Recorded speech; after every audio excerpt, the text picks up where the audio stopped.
Ulduz Sərdar qızı yazır ki, mən sənin haqqını necə ödəyim?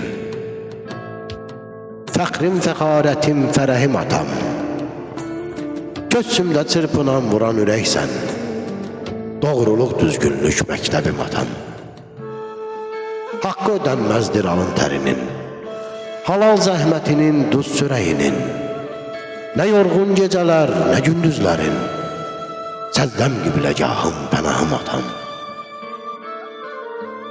Azizdir sözlər də, kəlmələr də, dəyməz bir günümə minlər cövhər də. Duamsan dilimdə, axşam səhərdə, cənnətim cahanım, dünyamsan atam. Sən öz kölgən ilə mənə dayaqsan, zülmət gecələrdə yanan çıraqsan, ən uca zirvəsən, ən uca dağsan, müqəddəs ocağım, pirimsən atam. Müqəddəs ocağım, pirimsən atam.